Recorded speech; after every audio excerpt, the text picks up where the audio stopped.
मोर ना धनुर्जय करण समाजसेवी रायपल्ली। आम रास्तार अवस्था बर्तमान बंद भलिया हो नाल नलिया चारिआड़े हो दीर्घ 5 वर्ष है रास्ता हो बोले आम दाबी करूँ। गला नवेम्बर 1 तारिख दिन बलांगीर मुख्यमंत्री मोहन चरण माझी प्रोग्राम थिला से दिन मुई आमरण अनशन बसती 2 दिन पर्यंत दीर्घ 48 घंटा खंडे मुई आमरण अनशन बसला पर सब कलेक्टर आसिक कथा देले 3 मास भितर किसी गोटे तुम रास्ता करा बोलिक आज पर्यंत खाली आसिक सर्भेटे करदे देखिक पलैगले तार पूरा किसी यहाँ नहीं करबार। बर्तमान पूरा नाल नलिया हो आम जे नहीं पार्बार। बीजेपी सरकार कहूचे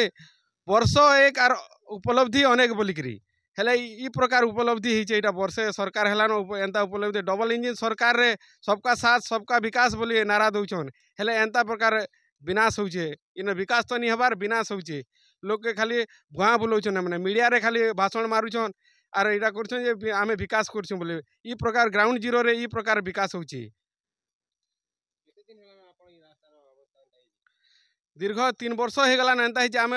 प्रशासनिक अधिकारी समस्त को लेखिक देनुन सब यहाँ कौन नेता मंत्री जेते विधायक सांसद सबको भेटिक देनुन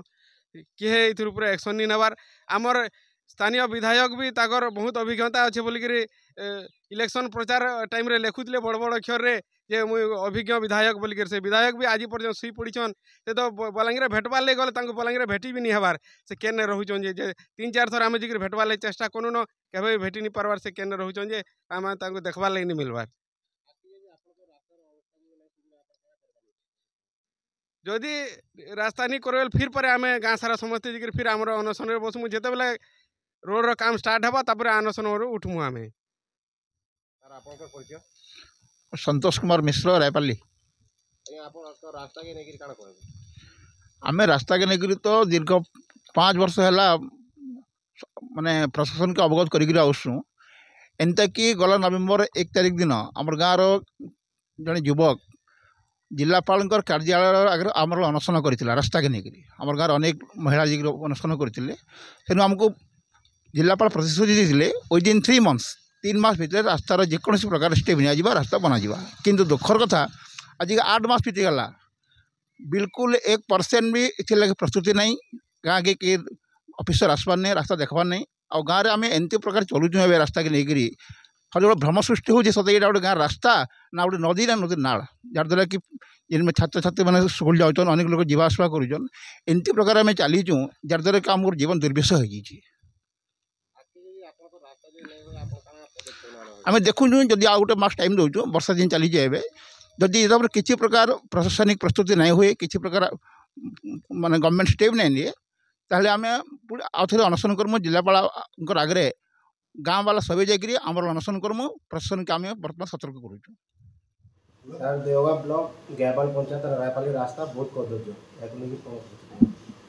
आज भी आपण थ्रू एज वेल एज आमर न्यूज पेपर भी आसी इनसीडेंटा आकॉर्डिंगली देखिए एक्जाक्टली आज पर द डिस्कसन जना पड़ी आरटी मैनेज करुँचे जोटा भी पूर्वर इश्यूज थी रिलेटेड टू हैंड ओवर भी मोस्टली हो जाए एज एक्सपेक्टेड आदि होइछे आरटी को कहीकि व्हाट एवर काइंड ऑफ माने शॉर्ट पीरियड रे ताको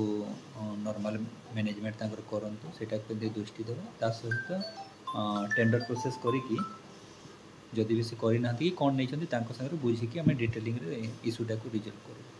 सर नवेम्बर 1 गाँव जन युवक 2 दिन खड़े अनशन करते कलेक्टर ऑफिस सामने प्रशासन कथा 3 मास भितर प्रतिश्रुति पूरण हो 8 मास हो कौन प्रकार प्रतिश्रुति पूरण हो ठीक अच्छे जदि भी एमती किसी होता जोटा कि पूर्व आप कहते भी आउ से संबंध में देखिए आरडी वाला सागर एक्जाक्टली डिटेलिंग डिस्कस कले जना पड़ो एक्चुअली से टेंडर प्रोसेस को जाइछंती ना जाइना जदि जाइछंती तो काम हेबार अछि जदि जाइना टेम्पोरारी मैनेजमेंट सॉरी मैनेज करने डायरेक्शन दिया।